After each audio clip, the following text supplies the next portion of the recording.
طالوت نے اپنے لشکر میں اناؤنس کیا کہ جو شخص جالوت کو قتل کرے گا میں اپنی بیٹی کا نکاح اس سے کروں گا اور اپنی آدھی سلطنت اسے دے دوں گا، مگر کسی نے جواب نہیں دیا۔ لڑائی کی صفیں بن گئیں اور حضرت داؤد علیہ السلام اپنے ہاتھ میں پتھر پھینکنے والی رسی لے کر جالوت کے سامنے آ گئے۔ بنی اسرائیل کے وہ سولجرز اس کی قوت اور باڈی دیکھ کر گھبرا گئے، کیونکہ وہ بہت بڑے جسم اور بڑے قد کا ظالم آدمی تھا۔ السلام علیکم ورحمۃ اللہ وبرکاتہ۔ معلوماتی سیریز تاریخی فیصلے ہسٹورک ڈیسیجنز کی آج کے ایپیسوڈ میں آپ کو ویلکم۔ ناظرین، آج بات ہوگی ایک ایسے فیصلے، ایسے ڈیسیجن کے بارے میں جس نے ایک بکریاں چرانے والے آدمی کو وقت کا بادشاہ بنا دیا، کنگ بنا دیا۔ آج کی ایپیسوڈ میں بات ہوگی جنگ کی، آزمائش کی، امتحان کی، تکلیف کی، قوموں کی ہلاکت و بربادی کی، ایک قوم کی تقدیر کی، سب پر باتیں ہوں گی آج کے ایپیسوڈ میں۔ ناظرین، حضرت موسیٰ علیہ السلام کے بعد جب بنی اسرائیل کے عقائد و اعمال نہایت خراب ہو گئے، وہ بت پرستی میں مبتلا ہو گئے اور ان کی نافرمانی اور گناہ اپنی انتہا یعنی پیک کو پہنچ گئے، تو ان پر قوم جالوت کو مسلط کر دیا گیا، جن کو عمالقہ بھی کہتے ہیں۔ جالوت اپنے وقت کا ایک نہایت ظالم اور جابر بادشاہ تھا۔ اس کی قوم کے لوگ مصر اور فلسطین کے درمیان بحر روم کے ساحل پر رہتے تھے۔ انہوں نے بنی اسرائیل کے شہر چھین لیے، ان کے لوگ گرفتار کر لیے اور ان پر ہر طرح کی سختیاں کی۔ At that time there was no profit in the بنی اسرائیل۔ اس زمانے میں بنی اسرائیل میں کوئی نبی موجود نہیں تھے۔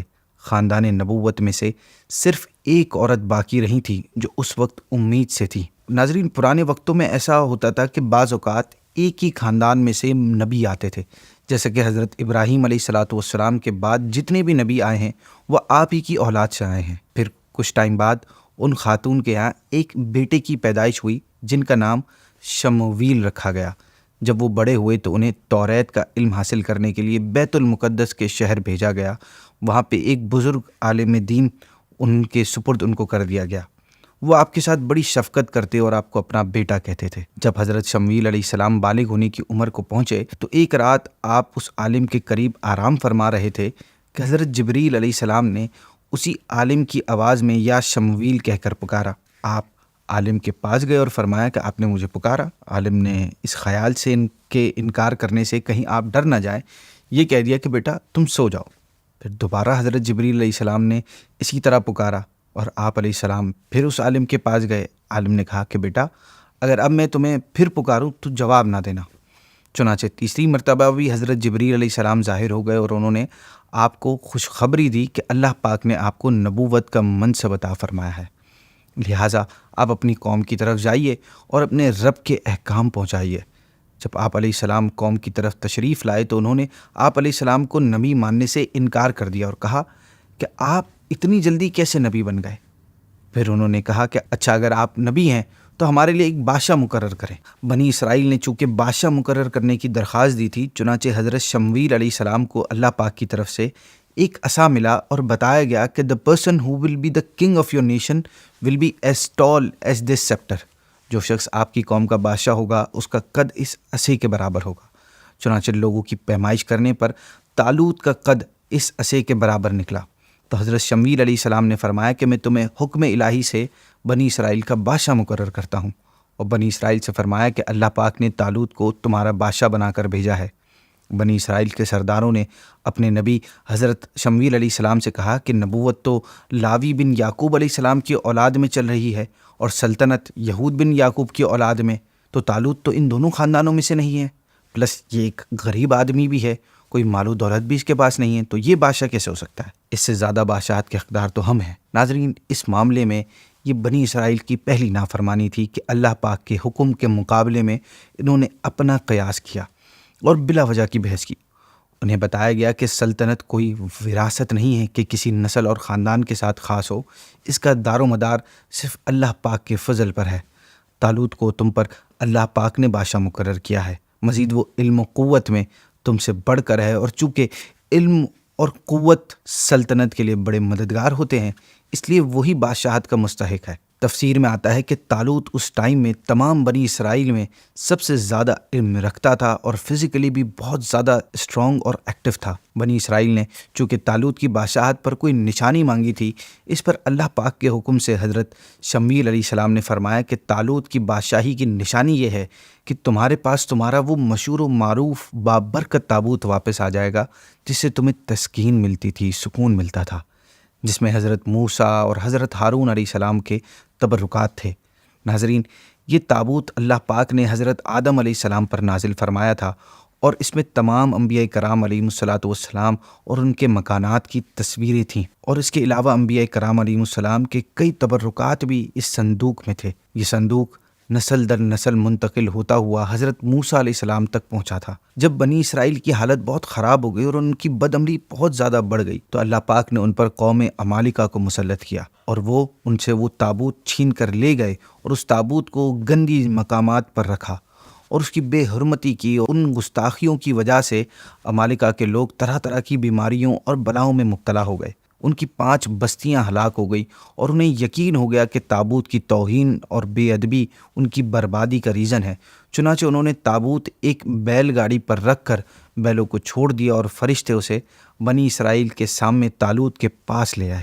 اور چونکہ اس تابوت کا آنا بنی اسرائیل کے لیے طالوت کی بادشاہی کی نشانی قرار دیا گیا تھا، لہٰذا بنی اسرائیل نے یہ دیکھ کر طالوت کی بادشاہی کو تسلیم کر لیا، اور بالآخر طالوت کی لیڈرشپ میں جہاد کے لیے تیار ہو گئے۔ طالوت نے بنی اسرائیل میں سے 70,000 نوجوان چوز کیے، جن میں حضرت داؤد علیہ السلام بھی موجود تھے۔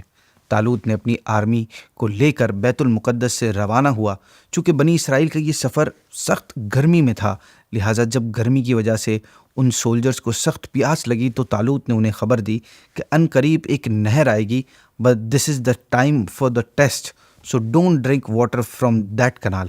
یہ تمہارے امتحان کا وقت ہے، لہٰذا اس ندی میں سے پانی مت پینا۔ طالوت نے یہ بات حضرت شمویل علیہ السلام پر نازل ہونے والی وحی کی بنا پر کی تھی۔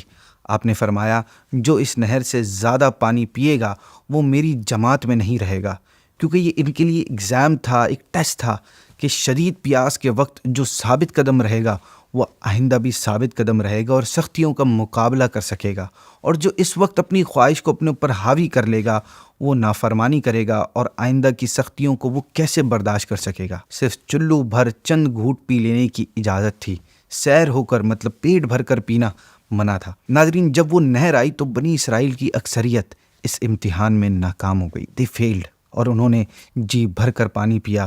صرف 313 افراد ثابت قدم رہے، انہوں نے صبر کیا اور ایک چلو پر گزارا کر لیا۔ اس سے ان کے دل اور ایمان کو قوت حاصل ہوئی اور وہ سلامتی سے نہر سے گزر گئے، جبکہ جنہوں نے خوب پیا تھا ان کے ہونٹ کالے ہو گئے، ان کی پیاس اور بڑھ گئی اور وہ بزدل ہو گئے۔ اور جب انہوں نے جالوت کے لشکر کی کثرت و طاقت کو دیکھا تو کہنے لگے، آج تو ہم اس جالوت اور اس کے لشکر کے ساتھ نہیں لڑ سکتے، اور وہ پیچھے ہٹ گئے۔ اور ان میں جو 313 سولجرز تھے انہوں نے کہا کہ ایسا تو کتنی مرتبہ ہوا ہے کہ چھوٹے گروہ نے اپنے بڑے گروہ پر اللہ پاک کے حکم سے غالب آ جاتے ہیں، ان پر حاوی ہو جاتے ہیں۔ اللہ پاک تو صبر کرنے والوں کے ساتھ ہے۔ چنانچہ جب لشکر سامنے ہوئے تو ان سولجرز نے اللہ پاک کی بارگاہ میں دعا کی، اے اللہ، ہمیں دشمن کے مقابلے میں میدان جنگ میں صبر کی توفیق دے اور ہمیں ثابت قدمی نصیب فرما، اور کافروں کے مقابلے میں ہمیں اپنی حمایت و نصرت عطا فرما۔ جب دونوں لشکر میدان میں آمنے سامنے ہوئے تو جالوت نے بنی اسرائیل سے مقابلہ کرنے والا طلب کیا۔ بنی اسرائیل کے وہ سولجرز اس کی قوت اور باڈی دیکھ کر گھبرا گئے، کیونکہ وہ بہت بڑے جسم اور بڑے قد کا ظالم آدمی تھا۔ طالوت نے اپنے لشکر میں اناؤنس کیا کہ جو شخص جالوت کو قتل کرے گا میں اپنی بیٹی کا نکاح اس سے کروں گا، اور آدھا ملک اپنی آدھی سلطنت اسے دے دوں گا۔ مگر کسی نے جواب نہیں دیا۔ طالوت نے جب حضرت شمویل سے عرض کیا کہ آپ اللہ پاک کی بارگاہ میں دعا کریں، آپ علیہ الصلاۃ والسلام نے دعا کی تو بتایا گیا کہ حضرت داؤد علیہ الصلاۃ والسلام جالوت کو قتل کریں گے۔ حضرت داؤد علیہ السلام کے والد عیشا طالوت کے لشکر میں تھے، اور ان کے ساتھ ان کے تمام بیٹے بھی تھے۔ آپ علیہ السلام ان میں سب سے چھوٹے تھے۔ اس وقت آپ بیمار تھے اور بکریاں چرایا کرتے تھے۔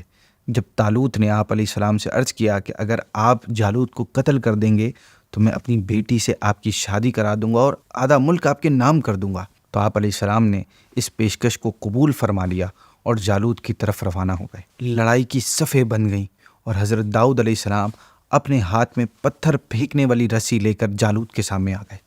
جالوت کے دل میں آپ کو دیکھ کر دہشت پیدا ہوئی، مگر اس نے آپ کے سامنے بہت متکبرانہ باتیں شروع کر دیں اور آپ کو اپنی قوت سے مرعوب کرنا چاہا۔ آپ نے اپنی اس رسی میں پتھر رکھ کر اس کی جانب پھینکا تو وہ اس کی پیشانی کو چیر کر پیچھے نکل گئی اور جالوت وہیں مر کر گر گیا۔ حضرت داؤد علیہ السلام نے اسے لا کر طالوت کے سامنے ڈال دیا۔